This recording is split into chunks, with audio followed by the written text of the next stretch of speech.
Trop fatigué pour résister, ou pourquoi la volonté est comme un muscle. C'est une vision familière des campus d'université à travers le pays. Des étudiants au regard hagard, avachis sur leur ordinateur ou sur leur table de bibliothèque. Tels des zombies, ils titubent à travers le campus à la recherche de sucre et de caféine. Les salles de gym sont vides, les lits désertés. À Stanford, on appelle cela la semaine morte, la période de 7 jours d'examen qu'il y a à la fin de chaque trimestre. Les étudiants se bourrent la tête de faits et de formules, font des nuits blanches et se forcent à bachoter suffisamment pour compenser 10 semaines de fête. Toutefois, des études montrent que ces efforts héroïques ont un prix, au-delà de celui des pizzas livrées tous les soirs et des expressos onéreux. Pendant ces périodes d'examens finaux, de nombreux étudiants semblent perdre la capacité de maîtriser quoi que ce soit d'autre que leurs habitudes de travail. Ils fument plus de cigarettes et délaissent le buffet des crudités au profit des frites. Ils sont enclins aux crises de larmes et aux accidents de vélo. Ils ne se rasent plus et font rarement l'effort de changer de vêtements. Bienvenue dans l'une des découvertes scientifiques les plus solides, quoique troublantes, sur le self-control. Les personnes qui utilisent leur volonté semblent tomber à court de volonté. Les fumeurs qui ne touchent pas à une cigarette pendant 24 heures sont plus enclins à se jeter sur de la glace. Les habitués à l'alcool qui résistent à leur cocktail favori se révèlent plus faibles aux tests d'endurance. Plus perturbant encore, les personnes qui suivent un régime sont plus susceptibles de tromper leur conjoint. C'est comme si chacun disposait d'une certaine dose de volonté et qu'il fallait faire avec. Quand elle est épuisée, on se retrouve sans défense pour résister à la tentation, ou en tout cas désavantagé. Cette découverte a d'importantes implications pour vos défis de volonté. La vie moderne est pleine d'occasions de solliciter votre self-control, ce qui épuise votre volonté. Les chercheurs ont découvert que notre self-control est à son summum le matin et qu'il se détériore régulièrement au fil de la journée. Si bien que, quand vous vous trouvez confronté à ce qui a vraiment de l'importance pour vous, comme au fait d'aller à la gym après le travail, de vous mettre à votre grand projet, de garder votre calme quand les enfants ont maculé votre canapé de traces de peinture, ou de ne pas prendre le paquet de cigarettes planqué dans votre tiroir pour les cas d'urgence, vous vous trouvez à court de volonté. Et si vous essayez de changer ou de contrôler trop de choses à la fois, vous pouvez vous épuiser complètement. Ce problème est représentatif, non pas de votre caractère, mais de la nature de la volonté elle-même. Le self-control, considéré comme un muscle. Le premier scientifique à avoir systématiquement observé et testé les limites de la volonté était Roy Baumeister. Psychologue de l'université d'État de Floride, Baumeister s'était fait une réputation depuis longtemps dans le domaine de l'étude de phénomènes déconcertants. Il avait notamment étudié pourquoi les équipes de sport collectif sont apparemment désavantagées lorsqu'elles jouent des championnats à domicile et pourquoi les criminels physiquement agréables à regarder ont plus de chances d'être jugés non coupables par un jury. Il s'est même penché sur l'abus sexuel ritualisé sataniste, le masochisme sexuel et les enlèvements par des extraterrestres. Sujet qui effaroucherait la plupart des chercheurs. Vous pourriez cependant faire remarquer que ces découvertes les plus effrayantes ont peu de choses à voir avec l'occulte et aboutissent toujours à la faiblesse humaine ordinaire. Depuis 15 ans, il étudie en laboratoire la façon dont les gens exercent leur volonté. Comment ils refusent un gâteau, se désintéressent d'une source de distraction, retiennent leur colère ou maintiennent leurs bras dans l'eau glacée. Étude après étude, quelle que soit la tâche qu'il utilisait, le self-control des personnes se détériorait au fil du temps. Une tâche axée sur la concentration n'entraînait pas seulement une moins bonne concentration avec le temps, elle affaiblissait la force physique. Maîtriser ses émotions n'entraînait pas que des crises de nerfs. Cela incitait les gens à dépenser plus d'argent pour quelque chose dont ils n'avaient pas besoin. Ceux qui résistaient à des gourmandises alléchantes ne mouraient pas seulement d'envie de manger du chocolat. Ils commençaient à repousser les choses qu'ils avaient à faire. C'était comme si tous les actes de volonté pompaient à la même source, laissant les gens plus faibles après chaque utilisation de self-control. À la suite de toutes ces observations, Baumeister a émis une hypothèse surprenante. Le self-control est comme un muscle. Quand on l'utilise, il fatigue. Si vous ne laissez pas ce muscle se reposer, vous pouvez finir à bout de force, comme un athlète qui en a fait trop et qui arrive au bord de l'épuisement. Depuis cette première hypothèse, des dizaines d'études faites dans le laboratoire de Baumeister et d'autres équipes de chercheurs ont renforcé cette idée que la volonté est une ressource limitée. Quand on essaie de contrôler son humeur, de respecter un budget ou de refuser de se resservir, toutes ces tentatives puisent à la même source. Et parce que chaque acte de volonté diminue la volonté, faire preuve de self-control peut mener à la perte du contrôle. Si l'on se retient de jaser sur ses collègues de bureau, on aura plus de mal à résister au buffet de dessert à la cafétéria. Mais si vous réussissez à refuser ce tiramisu bien tentant, vous aurez peut-être plus de mal à vous concentrer à nouveau sur votre travail quand vous retournerez à votre bureau. Et ainsi de suite jusqu'au moment où vous rentrerez chez vous, quand l'idiot de la file d'à côté manquera de justesse de vous accrocher parce qu'il aura les yeux sur son téléphone portable, vous vous retrouverez à hurler par la fenêtre « N'oublie pas d'enregistrer le 15 pour les urgences, abruti !» Il y a beaucoup de choses dont vous ne penseriez pas a priori qu'elles requièrent de la volonté et qui puisent dans cette réserve limitée de force et l'épuisent. Essayez de faire bonne impression lors d'un premier rendez-vous galant ou de se mouler dans une culture d'entreprise qui ne partage pas vos valeurs, faire la navette entre son domicile et son travail dans des conditions stressantes ou assister à une énième réunion ennuyeuse, chaque fois que vous devez combattre une impulsion, rejeter des distractions, choisir entre des objectifs en concurrence ou vous forcer à faire quelque chose de difficile, vous perdez un peu plus de votre force de volonté. Cela inclut des décisions triviales comme choisir entre les 20 marques de lessive du supermarché. Si votre cerveau et votre corps ont besoin de réfléchir avant d'agir, vous contractez le muscle métaphorique du self-control. Imaginer la volonté comme un muscle est à la fois rassurant et décourageant. Cela fait plaisir de savoir que toute panne de volonté n'est pas révélatrice de nos inaptitudes intrinsèques. Parfois, ces pannes montrent à quel point nous avons travaillé dur. Mais s'il est réconfortant de savoir que l'on ne peut pas prétendre être parfait, cette recherche fait ressortir quelques sérieux problèmes. Si la volonté est limitée, sommes-nous condamnés à échouer dans nos objectifs les plus importants? Et notre société exigeant sans cesse que nous usions de notre self-control, sommes-nous destinés à être une nation de zombies vidés de leur volonté, errant à travers le monde à la recherche de gratification instantanée? Par bonheur, il y a des choses que vous pouvez faire à la fois pour surmonter l'épuisement de votre volonté et développer la force de votre self-control. Imaginer la volonté comme un muscle ne sert pas seulement à nous faire comprendre pourquoi nous échouons quand nous sommes fatigués. Cela nous suggère aussi comment entraîner notre self-control. Nous commencerons par considérer la question de savoir pourquoi la volonté s'épuise. Nous prendrons ensuite une leçon auprès des athlètes d'endurance qui vont régulièrement au-delà du stade de l'épuisement afin d'explorer les stratégies d'entraînement pour développer la résistance du self-control. Sous le microscope, les hauts et les bas de la volonté. L'idée que la volonté est comme un muscle permet de comprendre que le self-control s'épuise au fil de la journée. Cette semaine, repérez les moments où vous avez le plus de volonté et ceux où vous risquez le plus de céder à la tentation. Vous réveillerez-vous avec la volonté que vous perdez au fil de la journée? Ou y a-t-il un autre moment de la journée où vous avez le sentiment d'avoir rechargé les batteries de la volonté? Vous pouvez tirer parti de cette connaissance de vous-même en organisant votre emploi du temps de façon à limiter les tentations lorsque vous savez que c'est le moment où vous serez le plus démuni de volonté. Un entrepreneur en puissance commence par le commencement. Quand Suzanne se réveillait à 5 heures du matin, la première chose qu'elle faisait, c'était consulter sa messagerie électronique professionnelle assise à la table de sa cuisine. Elle passait ainsi facilement 45 minutes à répondre à des questions et à identifier ses priorités pour la journée, tout en buvant son café. Ensuite, elle partait au travail, une bonne heure de trajet pour gagner la compagnie maritime dans laquelle elle travaillait une dizaine d'heures. En tant que chargée de clientèle de haut niveau, son travail était exigeant, conflits à régler, ego à calmer, incendie à éteindre, etc. À 18h, elle était déjà éreintée, mais en général, elle se sentait dans l'obligation de rester tard ou de sortir pour un verre ou pour le dîner avec des collègues. Suzanne voulait lancer son propre cabinet de conseil et elle prenait des mesures pour se préparer financièrement et professionnellement. Mais la plupart du temps, elle était trop fatiguée le soir pour avancer sur son business plan et elle craignait de ne jamais parvenir à quitter son travail actuel.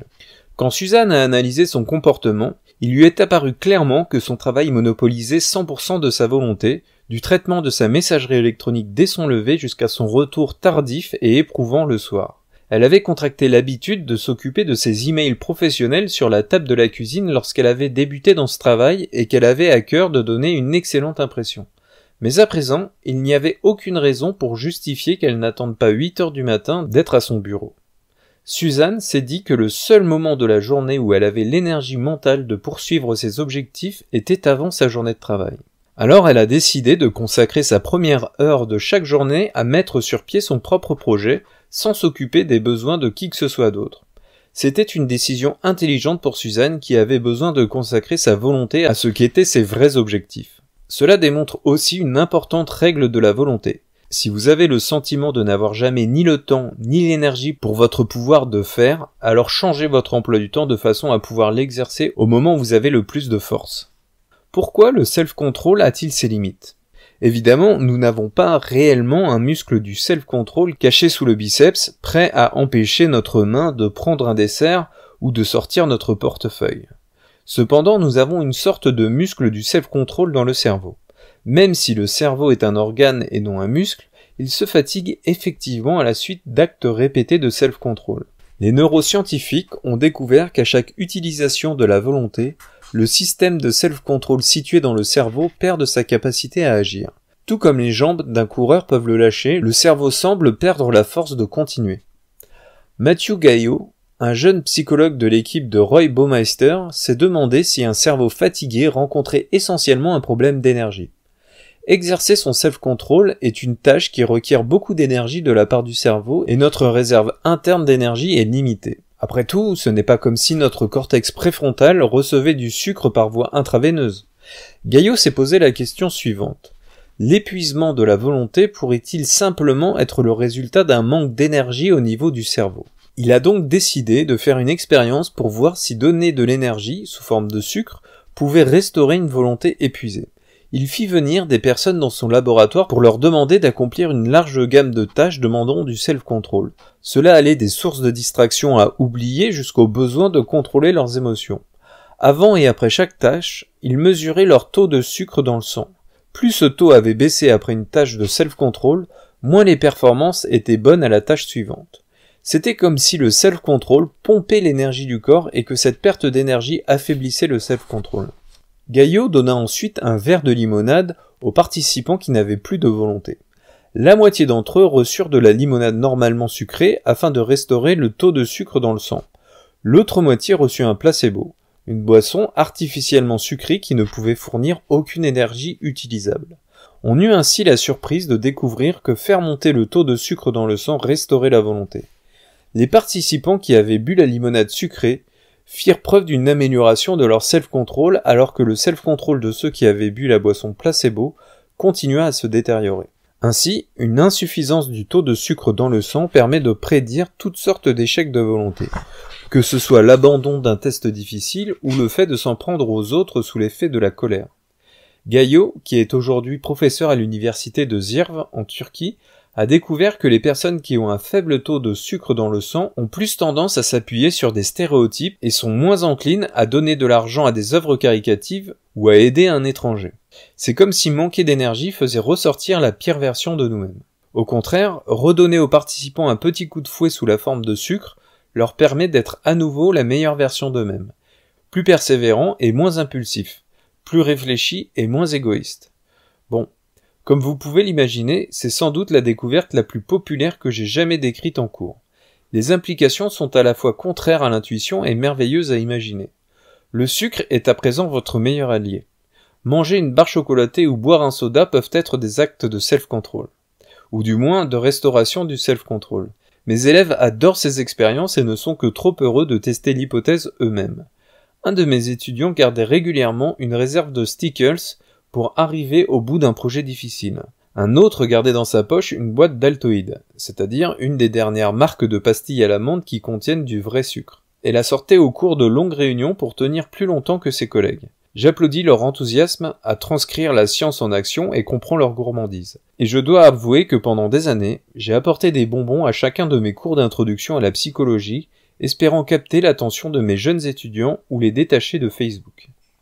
Si le sucre était réellement le secret pour développer sa volonté, je suis sûr que j'aurais un retentissant succès de librairie entre les mains et de nombreuses entreprises avides de me sponsoriser.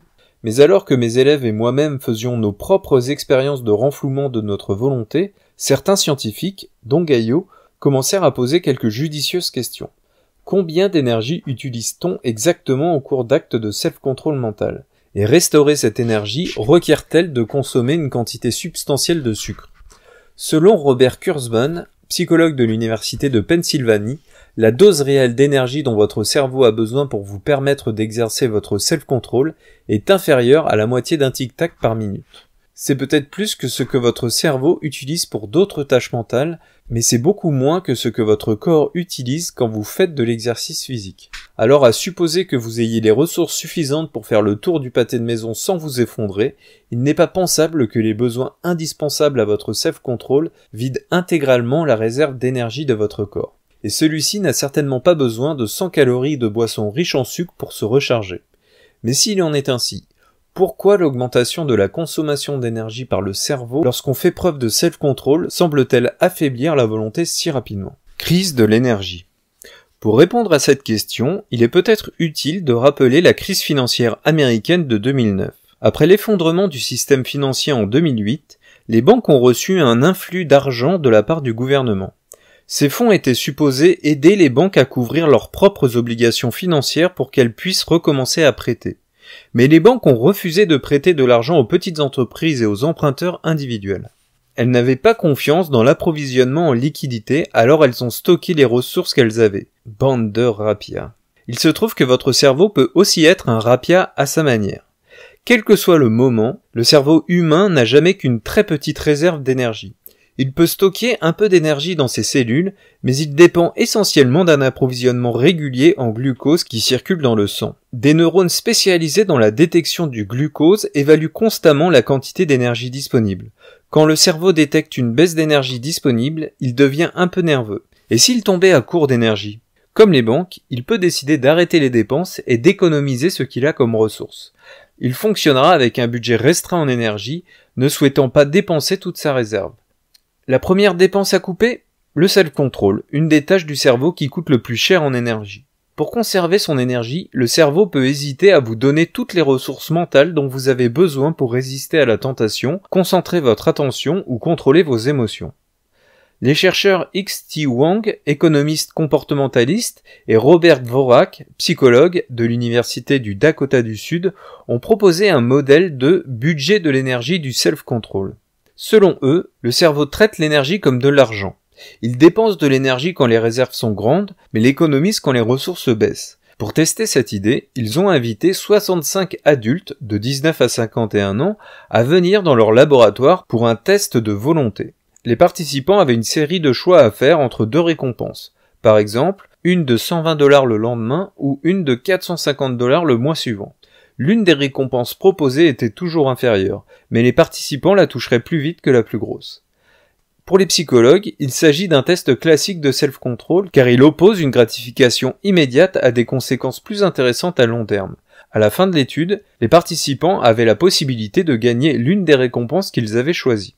Cela afin d'être sûrs qu'ils soient motivés pour prendre les décisions qui leur permettraient de gagner ce qu'ils souhaitaient. Avant le début du test, les chercheurs mesurèrent le taux de sucre dans le sang des participants pour déterminer la base de référence des « fonds » disponibles pour le self-control.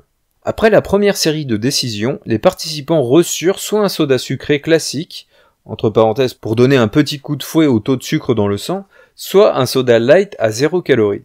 Les chercheurs mesurèrent à nouveau le taux de sucre et demandèrent aux participants de prendre une deuxième série de décisions. Les participants qui burent le soda classique montrèrent une nette augmentation du sucre dans le sang. Ils eurent aussi plus tendance à repousser la gratification pour obtenir la plus grosse récompense. Au contraire, le taux de sucre dans le sang des participants qui burent le soda light chuta. Ils se montrèrent plus prompts à choisir la gratification immédiate qu'offrait la récompense plus petite mais plus rapide. Il est important de comprendre que ce n'était pas le niveau absolu de sucre dans le sang qui présidait le choix des participants. C'était le sens du changement. Le cerveau se demandait, l'énergie disponible est-elle en hausse ou en baisse? Il faisait ensuite le choix stratégique de dépenser ou au contraire d'économiser l'énergie.